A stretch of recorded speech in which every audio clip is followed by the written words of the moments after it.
So, hello and welcome to our twice a month tarot share, the first and third Tuesdays of the month. Today we will be going over the Suit of Swords. I am Kirkwood and I am here at Serenity and Soul, a metaphysical store and retreat center in the heart of Westminster, Maryland at the Town Mall of Westminster. That's 400 North Center Street in Westminster, Maryland, 21157. So I wanted to let you know that the next tarot share is going to be on Tuesday, June 18th at 5:30. We gather here. I give a little lesson. We do it through the live, and then we get together. We study the tarot and we exchange readings in a non-judgmental environment because we want people to learn how to use the cards to improve their own self-awareness and to use it as a self-development tool when you've already run the route of therapy and things of that sort and have all the tricks in your bag and you just want a little extra.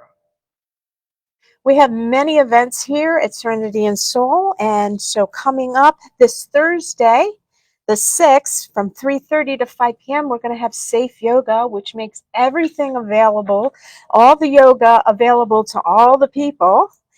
And we also have our Andean Shaman's Journey class that is going on. It's a 6-month curriculum. And so I'm sure that we will be hosting other types of curricula like this. And then on Thursday, our first ever, on the 13th, June 13th, our first ever Reiki share. I'm so excited. And that's from 5:30 to 7:30 p.m. And then, of course, we have an intro to crystals on the 17th. And that is a Monday, and that's from 6 to 7 p.m. It's a sort of a one-off to see if there's any interest, but you will learn all the things that you need to know about crystals and how to work with them.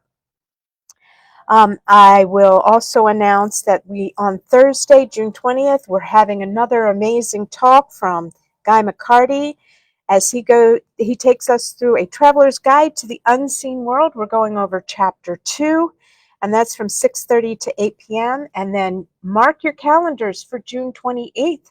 We will be having a solstice women's circle for those of you who practice the natural path, and that's from 6 to 7:30 p.m. And I highly recommend this circle. I know the person who is going to be facilitating, our very own events coordinator, Laura Goldman, and she is well versed in ceremony. So let's get into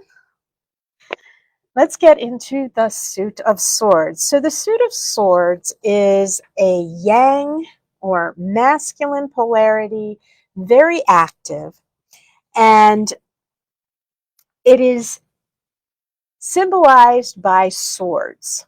And swords generally are depicted as double-edged, but because they're associated with air, we're also looking at the mind. All right, and I don't know if you've noticed, but in the Rider-Waite deck and in a lot of decks, the Suit of Swords is kind of gnarly. You know, it has images of things that we find incredibly uncomfortable, but usually what it's indicating is how we torture ourselves with our own thoughts. Now, the real lesson behind the Suit of Swords is that thought creates our reality, and that is the key that is hidden in the Suit of Swords.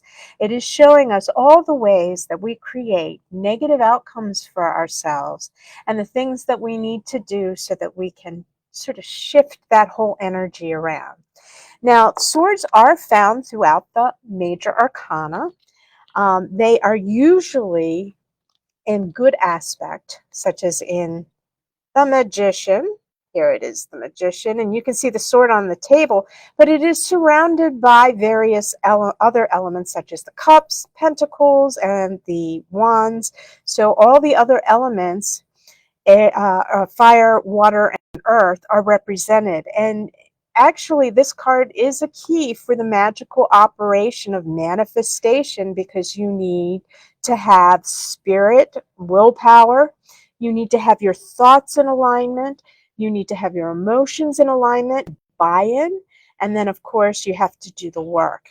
So swords, when they're by themselves, can be incredibly destructive, but when they are combined properly with the other elements and other aspects of the tarot deck, they can be incredibly helpful allies. So also we see it here in the Wheel of Fortune, the blue figure at the top, there is a sword there. And interestingly enough, it is pointed towards Scorpio. Huh. Well, anyway, in this particular aspect, it is showing sort of the vertical axis of the turning of our lives and how it also can be a double-edged sword. And then, of course, we have blind, well, usually blind justice, and she holds the scale. So swords can also indicate a certain discernment and balance in the major arcana. Now, we move to the minor arcana, and here we have the Ace of Wands, and usually this is an indication that you are opening a new chapter or a new lesson on what happens with the mind. So this is mastery of the mind. It can also mean the ruin of the mind, but generally when it is upright, it is a sign of mastering the mind. And as you can see here, there's a crown. It has the garlands, the laurel leaves, I believe they are, for victory. It's coming out of a cloud, and it looks like full mastery is indicated here. Now, the Two of Swords, when it is upright, it means that you have a decision to make, and the pros and cons for both sides equal each other. So there isn't one side that has more pros than cons. It's basically, it's not the choice between two evils, but it's the choice between two equals. All right. Now, when we turn the card upside down, well, then that's a choice between two bad options. All right. So if it ever shows up upside down in your reading, you know that whoever you're reading for, whether it's yourself or someone else, they've got some serious decision making to make, and it is not going to be a pleasant experience. Now, the Three of Swords is heartbreak, but it is of the mental sort. It is not the crushing heartache of like soul loss or anything of that sort. It is the loss of various expectations, and the larger the expectation, the larger the pain. So what we're looking at here is basically someone whose expectations were dashed. This is not like a deep love or anything. It's more of a, you wanted that job and it didn't happen, or you talked yourself out of a really great opportunity. Now, if we turn it upside down, it means that we are healing that expectation, because now the swords, because they're heavy, they're going to start sliding out of the heart and allowing healing. So when you look at these cards, what you want to look at is, what would happen if I turned this upside down, right? And in this case, we know the swords would fall out. Well, when they're upright like this, they'll sink deeper in. So you look at the spatial triangulation of everything to determine what that card might mean in a reverse position. So here's another one where we can look at that. Okay, so here we have sort of the swords. They're down, they're pointing down toward the figure, but this is a card of recovery. So we can see that this individual has a sword at the ready just in case they need to defend themselves. But the idea here is that we're sort of in a stasis. We're not allowing the mind to sort of run our anxieties or anything of that sort. Now, when we turn it upside down, of course, then it means that we have a tendency to not take the rest when it is offered to us, and we're trying to sort of throw ourselves onto the swords. So recovery and not following doctor's orders is pretty much what it boils down to. So now we have the Five of Swords, and the Five of Swords is usually sort of one-upmanship. It's also pettiness. It's a sort of a sore winner. And it's not really a sore loser because it's the winner who's being an arrogant jerk. And usually this card shows up when you've got uh, backbiting, backstabbing in, say, a workplace, or you feel that someone's gunning for you, or it could indicate that you're being the jerk. Upside down, it generally, well, I'm so bad at this. It generally indicates that you will definitely lose out if you engage in backbiting, backstabbing behaviors, because all those swords are just that you've accomplished are just going to disappear, dissipate, fall away. Six of Swords. Now, as you can see, there is turbulent water right here, right? And that's what they're moving away from. That's what he's pushing away. And the swords in the front. Now, mind you, the anxiety or whatever these swords represent, you're carrying them with you into calmer waters. And hopefully you will get the opportunity to inspect all of the swords and deal with them properly. And just realize that it's sort of a stay of issues, of anxieties, of the issues that you are facing, but not a full escape. Now, of course, if it's upside down, all the swords kind of fall out of the boat. I am directionally challenged. And it may also indicate that it's unsteady, but you get yourself out of trouble because, nobody wants to be in a capsized boat, but that may just mean that it's sort of the ruin or unpleasantness that you need to experience to actually escape. 7. Okay. So generally they indicate that this is a card of deception, all right? So somebody's playing tricks on you or you're playing tricks on somebody else. I've seen this card come up when someone is lying to me. What I also have seen this card come up in, it is when you are devaluing yourself. So you are lying to yourself.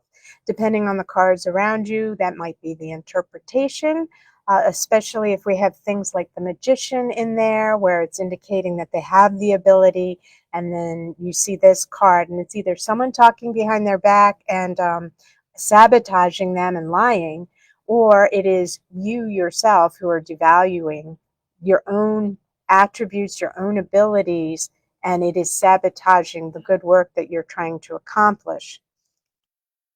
When we turn it upside down, we see a collection of these activities that eventually will, and that's in this area here, that will eventually sabotage us. So it's not as prominent and not as pronounced, but you're sort of collecting it and then it's going to bite you later.